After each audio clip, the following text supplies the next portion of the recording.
Good evening students, कैसे हैं आप लोग। आज हम लोग क्लास 11th में मैथमेटिक्स में सेट्स में आगे बढ़ेंगे। तो आइए स्टार्ट करते हैं।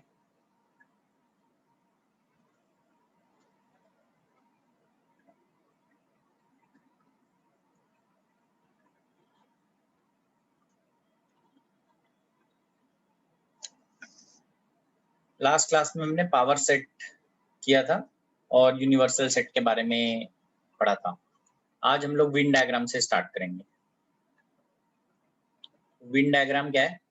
बेसिकली वेन डायग्राम एक ऐसे डायग्राम्स हैं जिनसे हम सेट्स को रिप्रेजेंट करते हैं, either in the form of rectangle और सर्कल। ठीक है, तो ज्यादातर रिलेशनशिप हम वेन डायग्राम के थ्रू रिप्रेजेंट करते हैं। लिख लेते हैं इसको। Most relationships between sets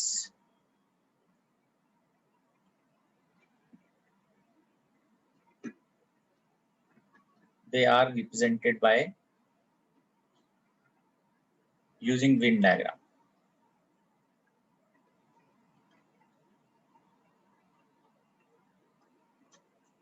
ठीक है, इसको रिप्रेजेंट करते हैं। और वेन डायग्राम को कैसे रिप्रेजेंट करते हैं?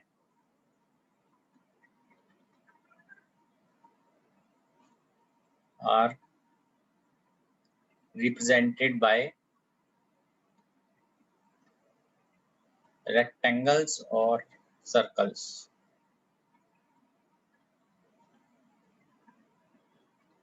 ठीक है, so generally universal set is represented by rectangle. Universal set, it is represented by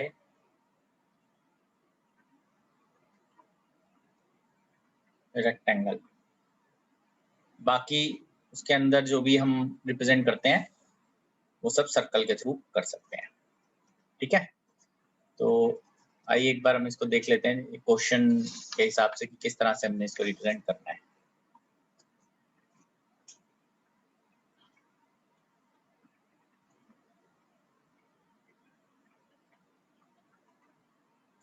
Represent U which is universal set. This is 1 2 3 till 10 universal set,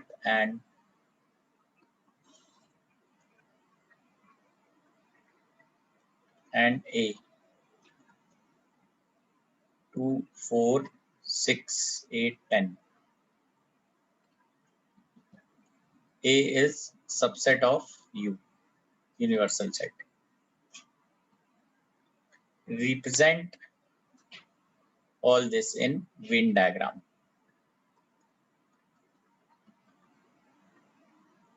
ठीक है, तो ये तरीका होगा इसको वेन डायग्राम में रिप्रेजेंट करने का।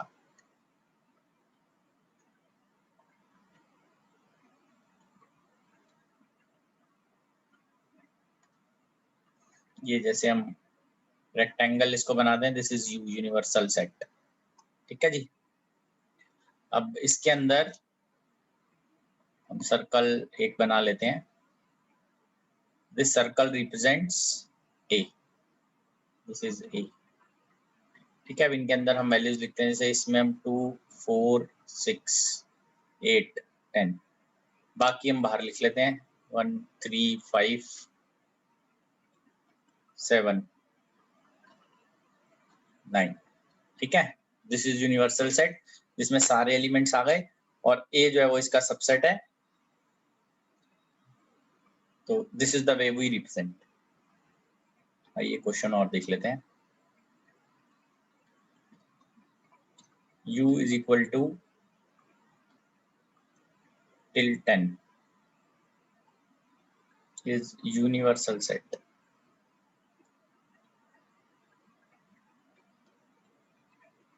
of which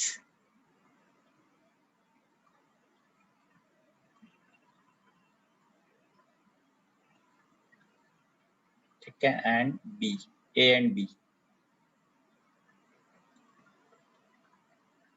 are subsets. Also B is a subset of A. Represent ABC through Venn diagram. In Venn diagram. तो अगेन यूनिवर्सल सेट जो है उसको हम वेन डायग्राम से रिप्रेजेंट करते हैं.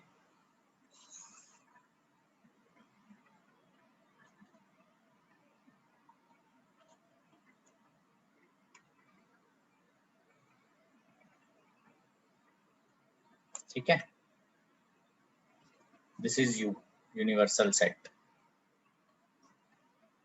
इसमें ए और बी हमें रिप्रेजेंट करने हैं. तो ए हम बना लेते हैं एक सर्कल. ठीक है, ऐसे ही एक और सर्कल बना लेंगे हम. तो अभी जो बी है वो ये है अंदर वाला सर्कल, ए जो है वो बाहर का सर्कल है, और यू हमें पता है यूनिवर्सल सेट है. तो बी के अंदर है 4 and 6, सो दिस इज 4,6, और ए में है 2, 4, 6, 8, 10. 4 और 6 तो आ गया, 8 and 10. ठीक है, ये आ गया. बाकी जो टर्म्स हैं 3, 5, 7, 9 वो बाहर आ गए. तो ये तरीका है, मतलब जो भी सेट दूसरे सेट के अंदर आ जाए तो वो उसका सबसेट बन जाता है. क्लियर हुआ बेटा ये आपको? ठीक है, आइए अब आगे देख लेते हैं. इसमें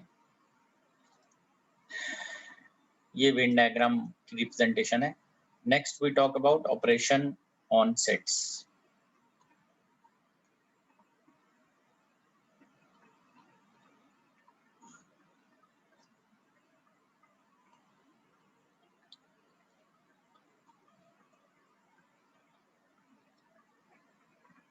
ऑपरेशन ऑन सेट्स देख लेते हैं कैसे हुआ ये. इसमें सबसे पहला जो ऑपरेशन है that is union of sets. Union of sets.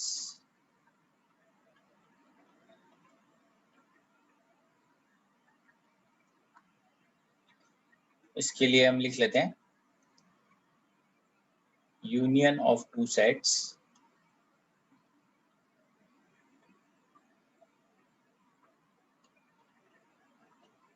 A and B is a set which consists of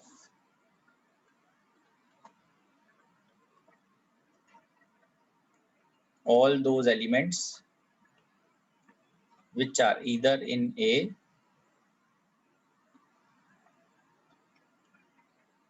or in B or both.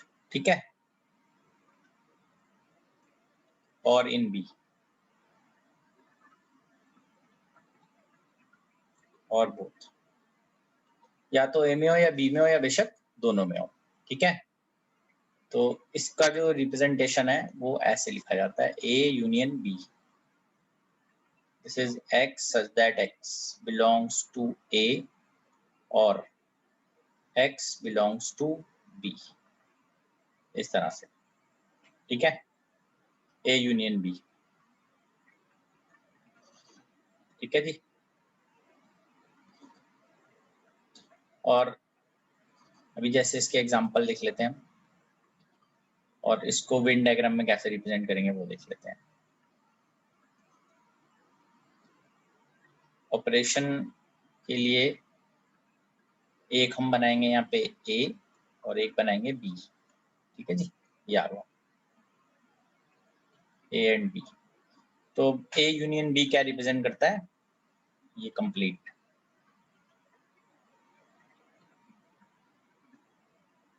दोनों शेडेड पार्ट सारा A यूनियन B को रिप्रेजेंट करता है. A union B.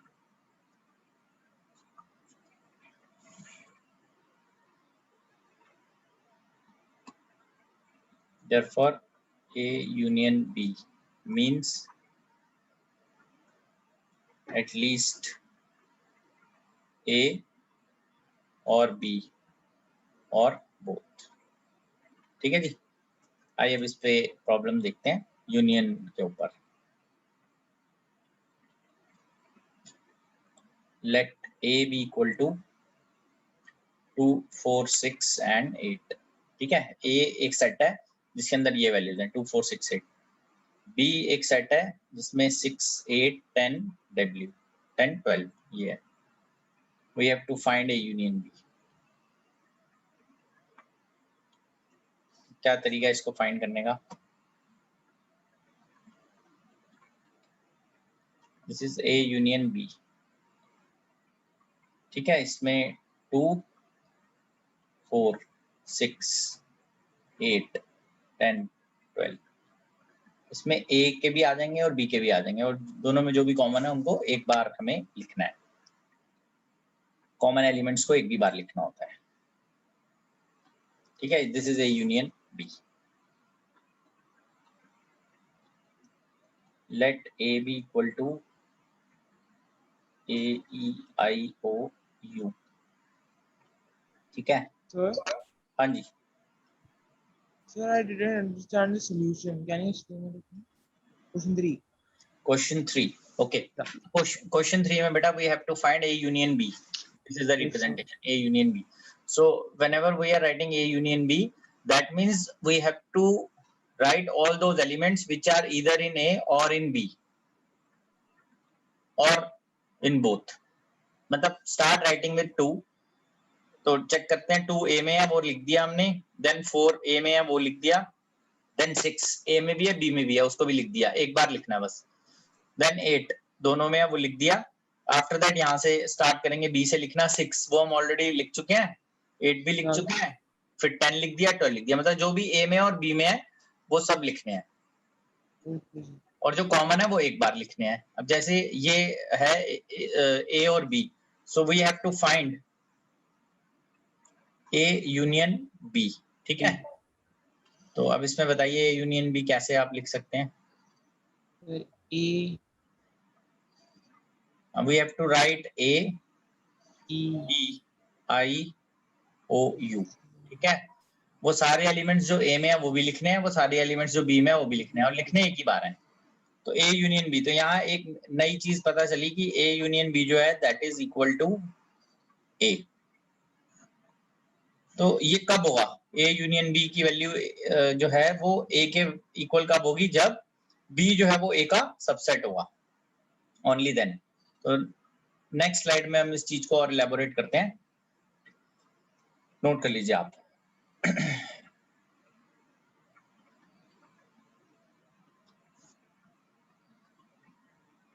ठीक है, next slide करें।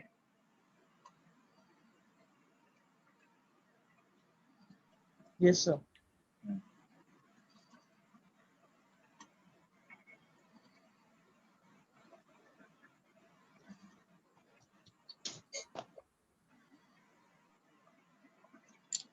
Now let us write for two sets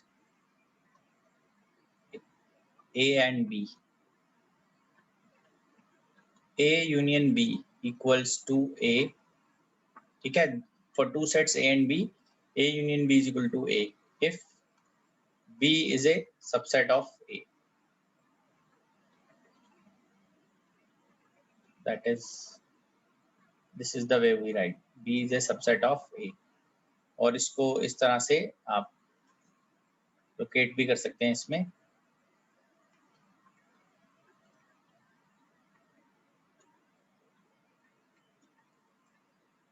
ये अगर हमारे पास A है और ये B है, so this is A, this is B, तो A यूनियन B जो है that is equal to A actually. ये हमारे पास शेडेड वाला पोर्शन हमारे पास सारा आ जाता है A यूनियन B में, वो A के इक्वल है। ठीक है जी, और तभी पॉसिबल है जब B सबसेट होगा A का।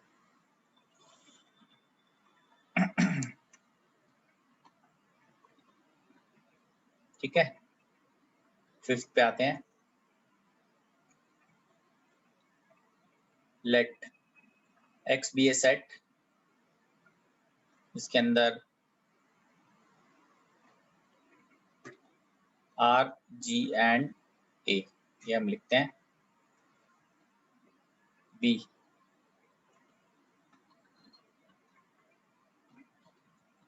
This B set of students of class 11th, ठीक है, who are in school hockey team।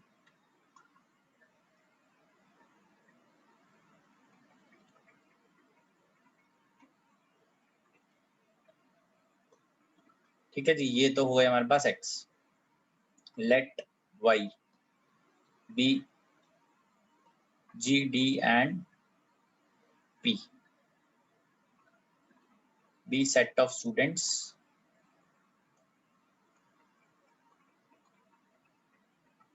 From class 11th who are in football team. अभी हमें ए एक्स यूनियन वाई करना है, फाइंड एक्स यूनियन वाई, ठीक है। बेसिकली एक्स यूनियन वाई जो है वो क्या रिप्रेजेंट करता है, वो आर लिखते हैं पहले, जी और ए, ठीक है जी, वो तो लिख ही दिया हमने, जी कॉमन था वो आ गया एक बार, और जो नहीं आया वो बी और पी है, तो ये सारे स्टूडेंट्स आ गए। It represent students of class 11th, ठीक है, ईदर इन हॉकी टीम और फुटबॉल टीम, और लिखना होता है यूनियन में, ठीक है, ये ध्यान रखेंगे, फुटबॉल टीम और बोथ, या तो हॉकी टीम में हो या फुटबॉल टीम में हो या फिर दोनों में हो, ये पर्टिकुलरली इस क्वेश्चन के लिए, ठीक है जी, क्लियर हो गया। तो अभी हमें यूनियन बी के बारे में पता चल गया, रिप्रेजेंटेशन भी उसकी पता चल गई। अब हम इसमें कुछ प्रॉपर्टीज इसकी देख लेते हैं।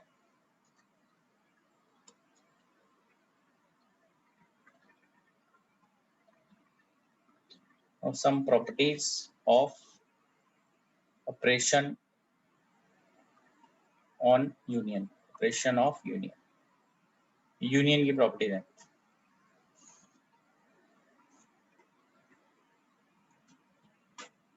ठीक है जी। जैसे ए यूनियन बी जो है, that can also be written as B union A. This type of property is known as commutative law.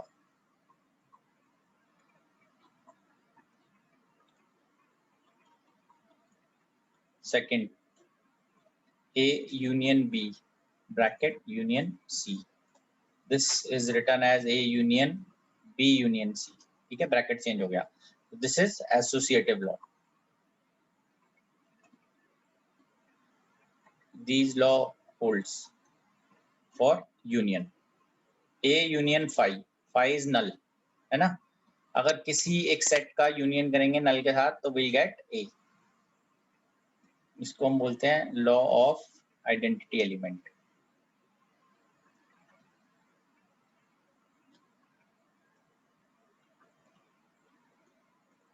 In this case phi is identity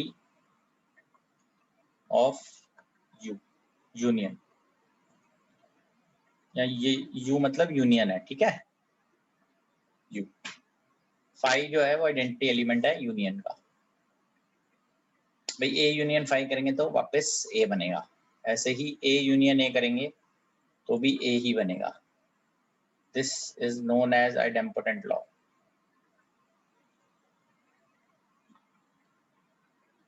ठीक है। Fifth, universal set union A is universal set, ऐसे इसको लिख देते हैं, this is law of universal set, ठीक है बेटा। तो ये हमें कुछ जो इसकी प्रॉपर्टीज हैं वो ध्यान रखनी है, आगे हमें इनका यूज होगा, ठीक है बेटा। नेक्स्ट, जैसे हमने यूनियन लिखा था ऑपरेशन ऑन सेट में, union of set, now we talk about intersection of set.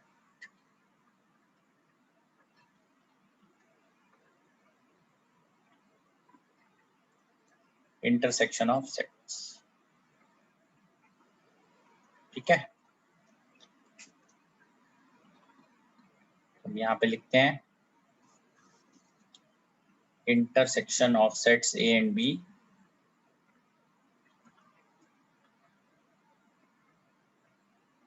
A और B का intersection is a set of all elements which are common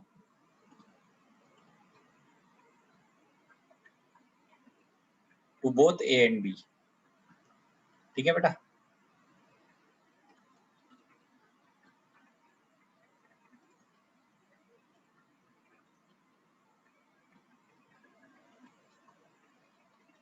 common to both A and B, दोनों में common होना चाहिए। तो इसकी representation जो है वो इस तरीके से है, A यूनियन B था वहाँ, यहाँ A इंटरसेक्शन B, उल्टा U। ठीक है, A इंटरसेक्शन B, इस तरह से इसको लिखते हैं। This means X such that X belongs to A and X belongs to B। देखो यहाँ आएगा एंड, और आपने देखा था यूनियन में क्या आ रहा था और। ठीक है, ये ध्यान रखना है। इसको हम यहाँ बना लेते हैं इस पे। तो इसके अंदर हमें कॉमन शो करना है। तो इसके अंदर ये शेडेड पोर्शन हम देखेंगे जो दोनों का कॉमन है। This is A, this is B। जो भी कॉमन आएगा दोनों में, that is written as A intersection B। Clear है बेटा, यहाँ तक बताइए।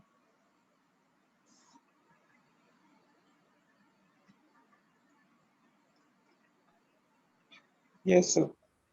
ठीक, आगे बढ़े हम लोग। अब चलिए आगे बढ़ते हैं नेक्स्ट क्वेश्चन पे। Question number 6।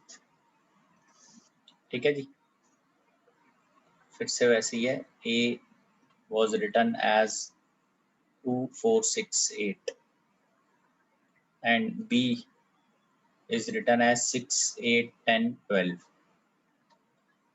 Find A intersection B।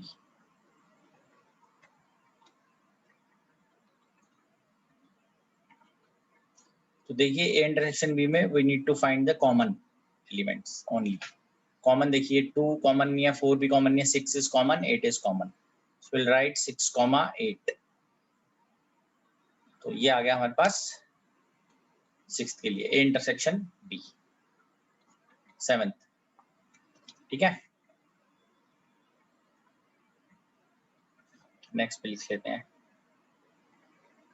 Consider X, जो हमने अभी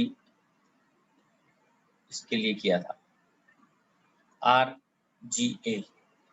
ठीक है, and similarly Y is written as GD and P।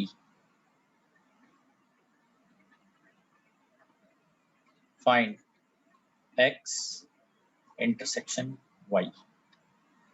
क्या आएगा हमारे पास? So we have to write at X intersection Y common। Common is G। ये आ जाता है हमारे पास। बताइए जी, वेरी राइट। ठीक है, सिंपल था बहुत ही। नेक्स्ट क्वेश्चन पे आते हैं। एक और सिंपल क्वेश्चन हम लोग करते हैं इसमें। Let A be equal to 1, 2, 3, 4, 5, 6, 7, 8, 9, 10। ठीक है जी, सारे एलिमेंट्स लिख दिए इसके अंदर हमने। B is written as 2, 3, 5 and 7। Find A intersection B। Check कीजिए बेटा इसमें इंटरसेक्शन B क्या बनता है। कॉमन लेने हैं आपको।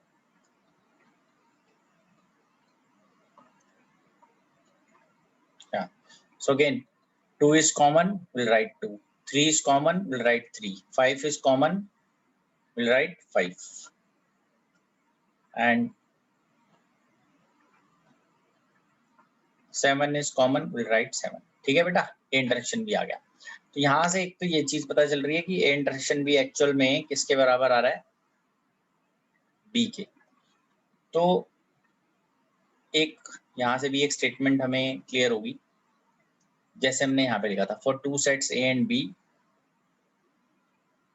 राइट। यहाँ भी हम लिख लेते हैं इसको, for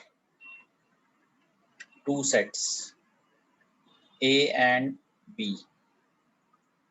if B is a subset of A, then A intersection B is equal to A। आप इसको ऐसे समझ सकते हो।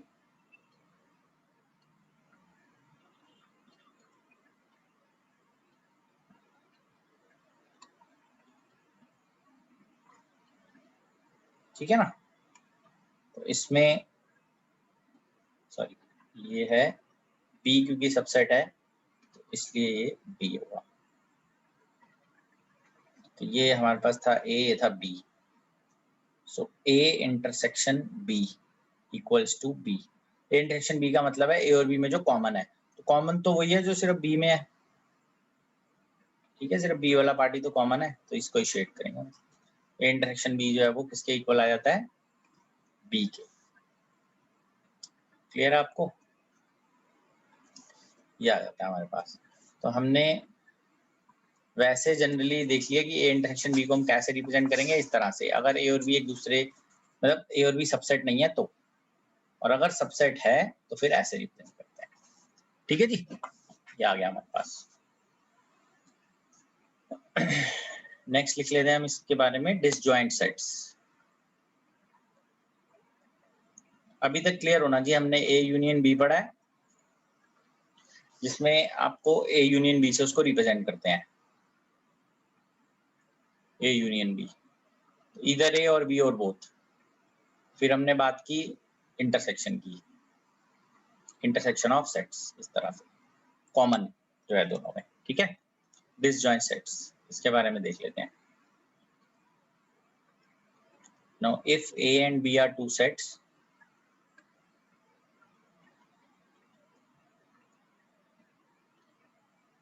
such that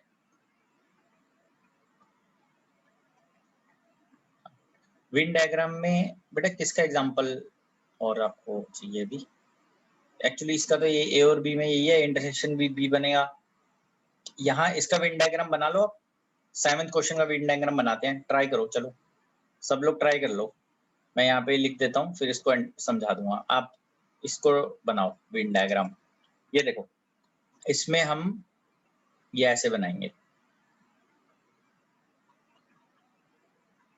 ये देखो, ठीक है। अब ये रिप्रेजेंट करता है x, ये रिप्रेजेंट करता है y। अब x के अंदर क्या है, R, G एंड A, और कॉमन इंटरसेक्शन वो है G, तो यहाँ पे तो आएगा G कॉमन में। x वाले में आना चाहिए R, G and A, G तो आ गया R और A, और y में आना चाहिए G, D and P, G आ गया D एंड P। ठीक है, ये तरीका होता है। और x यूनियन y करोगे तो आप देख रहे हो सारे आ जाएंगे, R, G, A, D, P। ठीक है, अभी आगे बहुत सारे और भी आएंगे तो और आपको क्लियर होगा, वेन डायग्राम तो अभी बनाने हैं। सो अभी डिसजॉइंट सेट्स के बारे में देख लेते हैं। When A and B are two sets such that A intersection B is equal to 5, मतलब नल सेट आ गया। A इंटरसेक्शन B में कुछ है ही नहीं, ठीक है, then A and B are called disjoint sets, then A and B are called as disjoint sets। उनको हम लिखेंगे कैसे, डिसजॉइंट सेट्स। ठीक है, ये देख लीजिए, ये तरीका है डिसजॉइंट सेट्स को बनाने का। दो सेट्स हैं A and B, A intersection B नहीं है ना, कॉमन नहीं है दोनों में कुछ भी, तो A intersection B is equal to 5। ये डिसजॉइंट सेट्स हैं, A and B are disjoint sets, disjoint sets. ठीक है बेटा, ये आ गया। अब इसकी सम प्रॉपर्टीज जो है वो देख लेते हैं।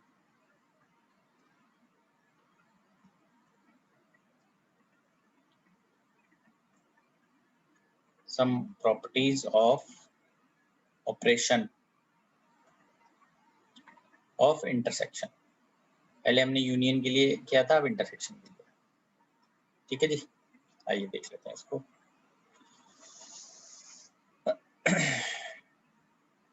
ये प्रॉपर्टीज हमने जैसे लिखी थी। First, this is again A intersection B, can be written as B intersection A। ठीक है, दिस इज कम्यूटेटिव लॉ।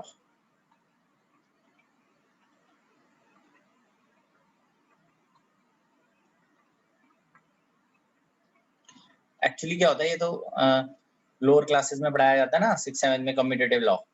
जैसे 1+2 = 2+1, वो कम्यूटेटिव लॉ फॉलो करता है। But 1 - 2 is not equal to 2 - 1, वो कम्यूटेटिव लॉ फॉलो नहीं करता। याद आया कुछ? नहीं आया? यस सर, आ गया, very good. Yes. So A intersection B intersection C is written as A intersection B intersection C। ठीक है, ये कौन सा लॉ है? Associative law. ब्रैकेट्स को चेंज कर सकते हैं हम। थर्ड, फाई का इंटरसेक्शन ए के साथ, तो फाई और ए में कॉमन क्या है दोनों में? फाई, तो फाई आ गया यहाँ पे।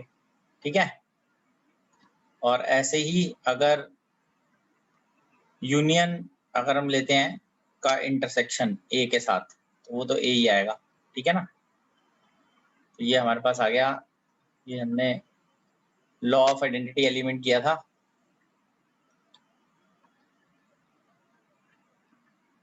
फाई एंड लॉ ऑफ, यहाँ किया था लॉ ऑफ यूनियन, सॉरी ये law of universal set. This is law of universal set. अगर यूनिवर्सल सेट का यूनियन होगा तो यूनिवर्सल सेट ही आएगा। यूनिवर्सल सेट का इंटरसेक्शन होगा किसी के साथ तो वही सेट खुद आ जाता है वापस। ठीक है, ए का इंटरसेक्शन ए के साथ वापस ए ही मिलेगा हमें। This is idempotent law. ठीक है,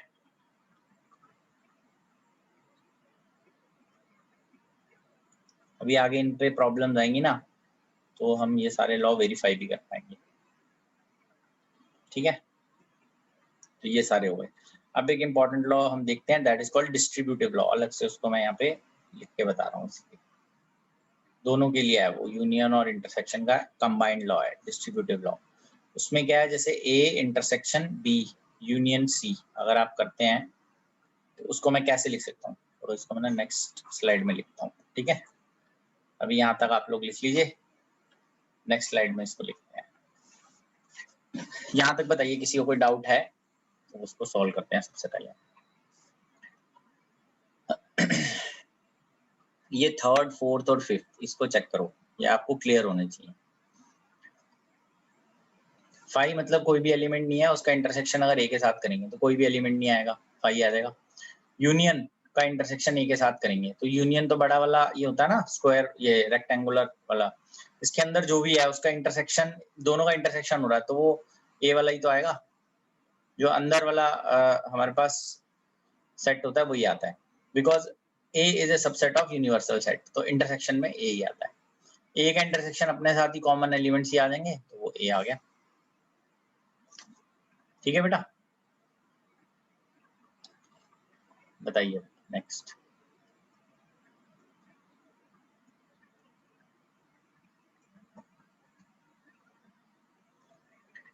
ठीक है, क्लियर है ये? आगे देखते हैं हम नेक्स्ट डिस्ट्रीब्यूटिव लॉ देख लेते हैं।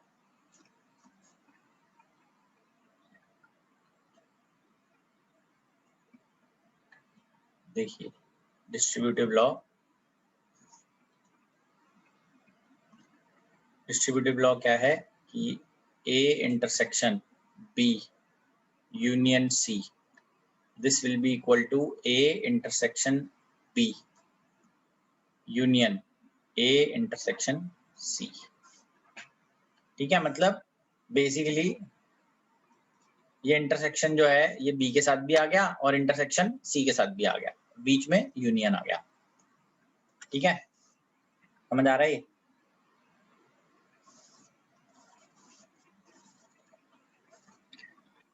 इसको आप बेटा एक तो ये थोड़ा सा फॉर्मूले की तरह इसको अंडरस्टैंड करना है।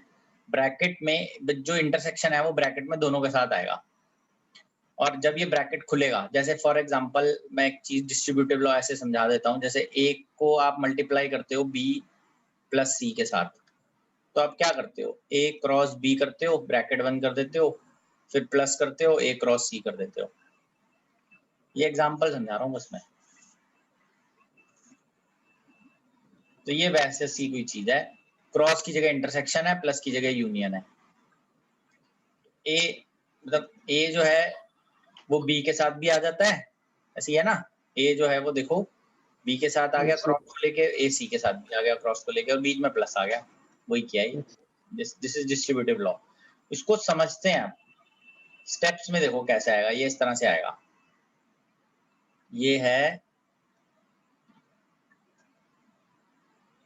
ठीक है,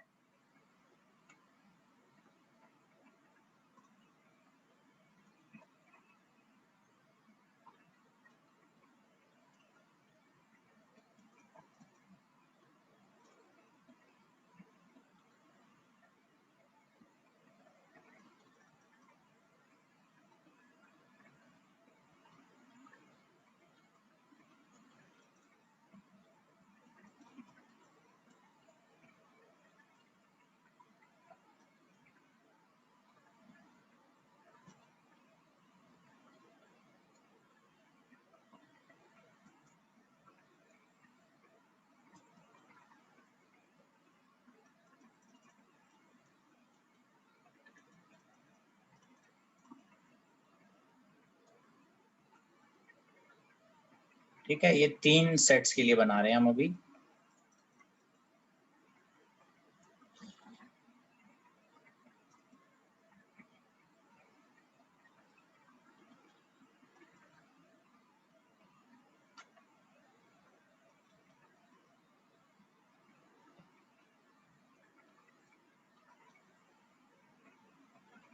ठीक है बेटा, तो ये बेसिकली सेट है ए बी एंड सी। ये था ए, ये है बी, ये है C, A B and C. This is A B and C, this is A B C, this is A B and C. ठीक है, अब देखिए सबसे पहले हम यहाँ पर लेते हैं बी यूनियन सी। ये इसमें रिप्रेजेंट करेंगे B union C, this is first. मैं इसमें बी यूनियन सी रिप्रेजेंट कर रहा हूँ। बी यूनियन सी बेसिकली क्या है, ये बी और सी को पूरा हम कवर करते हैं। ठीक है, ये सारा आ गया, this is B union C. ठीक है, अब इस बी यूनियन सी के साथ ये पूरी टर्म आ गई ना, ए का इंटरसेक्शन कर देते हैं। तो जब मैं यहाँ पे नेक्स्ट में ए का इंटरसेक्शन करूंगा बी यूनियन सी के साथ, बी यूनियन सी ये था सारा ग्रीन वाला पोर्शन, और ए का इंटरसेक्शन होगा इनके साथ, तो जो कॉमन रीजन है ए का और इनका वो आ जाएगा। वो कॉमन रीजन कौन सा है, वो आप देखेंगे कॉमन रीजन जो है वो ये आ जाता है, ये जो ए के साथ है इनका। ठीक है, ये सारा रीजन आ जाता है सीक्वेंस में। ये बी इंटरसेक्शन सी था, फिर A intersection B union C आया। अब यहाँ पे हम इसको करते हैं, मतलब मैं ये लेफ्ट साइड दिखा रहा हूँ, A intersection B union C. ठीक है,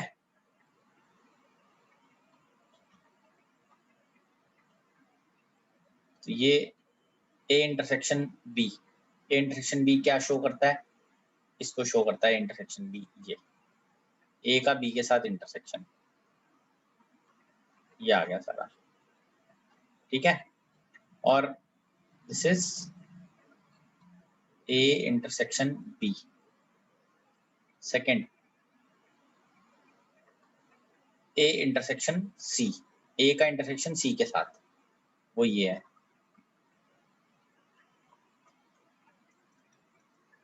ए और सी का, ठीक है।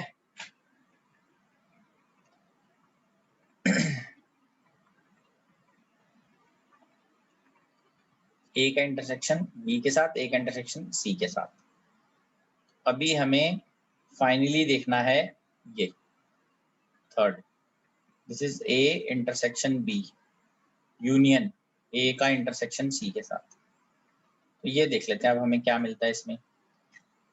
ए और बी का इंटरसेक्शन, ए और सी का इंटरसेक्शन, इनका यूनियन करेंगे, सब कुछ आ जाता है ना। ए इंटरसेक्शन सी वाले भी आएंगे और इंटरसेक्शन बी वाले भी आ जाएंगे, जो कॉमन है वो तो आ ही जाएंगे। तो यही आता है, देखो ये हम इसके थ्रू भी अंडरस्टैंड कर सकते हैं, वेन डायग्राम के थ्रू। ठीक है बेटा, ये रूट है इसका, ये फर्स्ट एंड सेकेंड और ये फर्स्ट सेकेंड थर्ड, तीनों हमें क्लियर हो रहा है। ठीक है,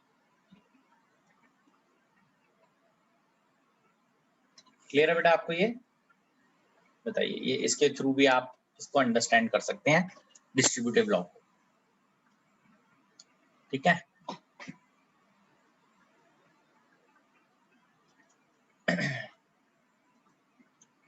आइए नेक्स्ट हम अंडरस्टैंड करते हैं डिफरेंस ऑफ सेट्स।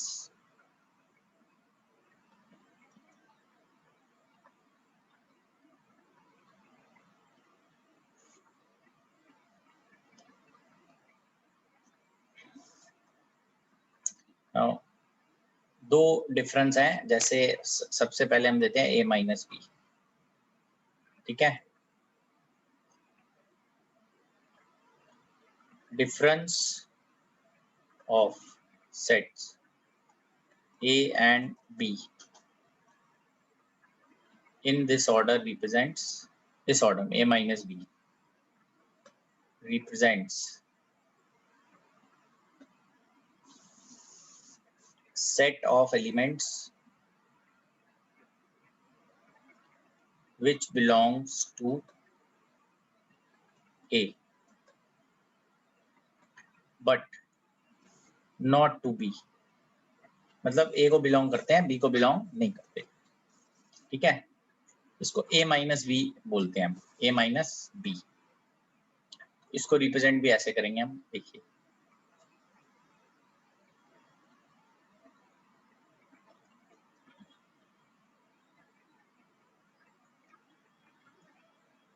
ठीक है जी, this is a, this is b।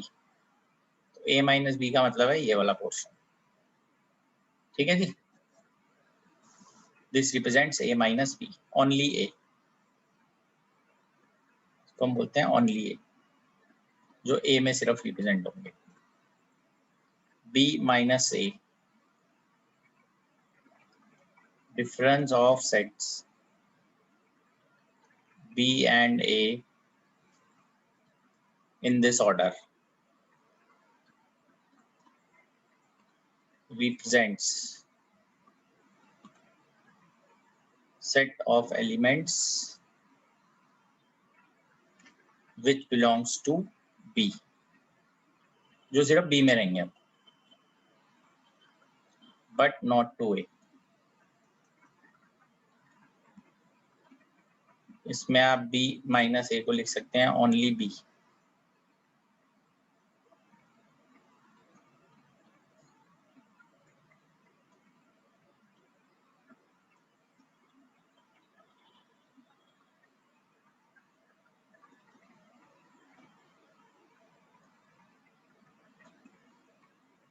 ठीक है, ये A हो गया, ये B हो गया, तो ओनली B का मतलब है सिर्फ ये पोर्शन है।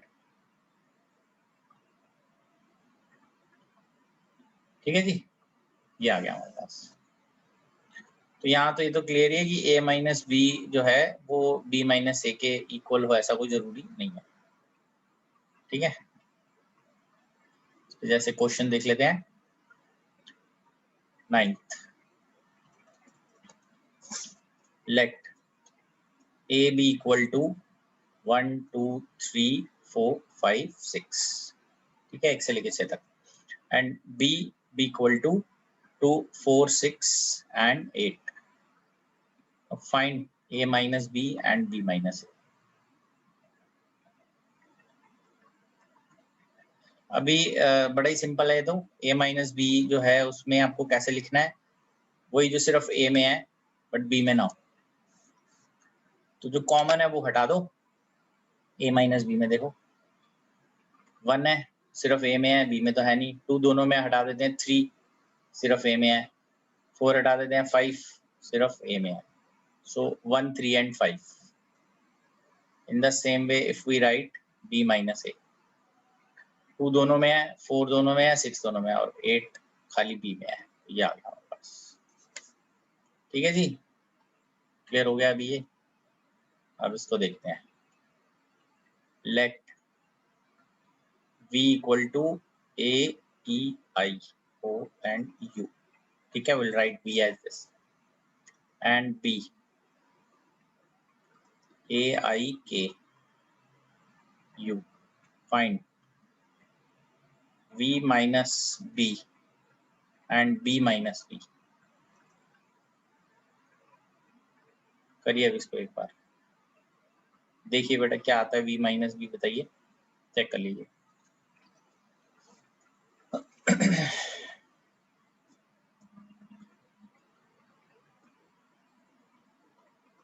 तो v माइनस बी में a कॉमन है, वो हम नहीं लिखेंगे.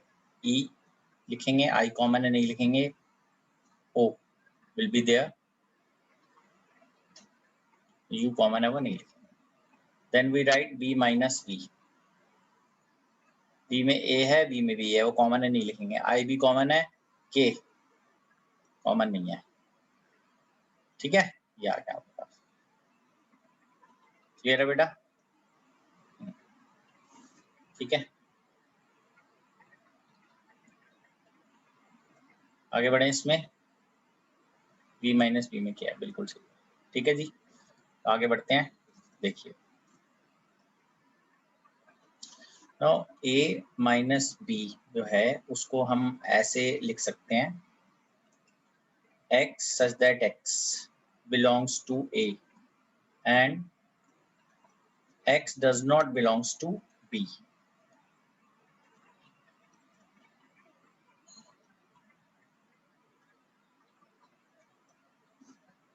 बेटा v माइनस बी में हम सिर्फ वही लिखेंगे जो v में आएगा, सिर्फ v में आ रहा है जो, बस ओनली इन v. ये दिखा ना, ओनली a, ओनली v में आना चाहिए बस.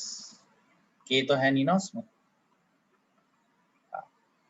तो x does not belongs to b and b minus a हम लिखते हैं, this is x such that x belongs to b and x does not belongs to a. ये ध्यान रखना है.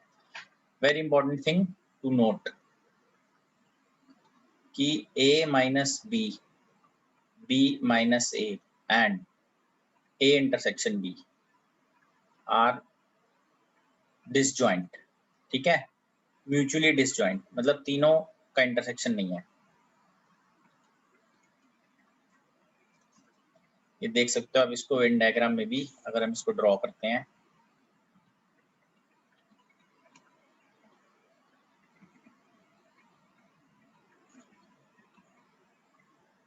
ठीक है जी, ये पूरा होता है a, ये b.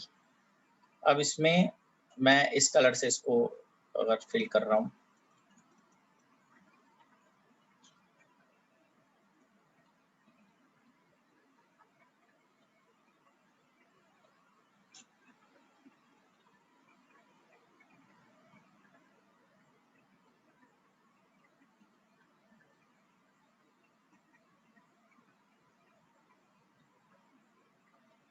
ये देखिए 3 कलर्स में मैंने बनाया इसको. ओनली a मतलब a माइनस बी और रेड कलर से. तो ये आया हमारे पास a माइनस बी, ये आया हमारे पास b माइनस a, और ये आया हमारे पास a इंटरसेक्शन b. तो तीनों का कोई इंटरसेक्शन नहीं है आपस में। अगर इंटरसेक्शन होता तो ओवरलैप होते कलर्स, ठीक है ना, कलर्स ओवरलैप हो जाते।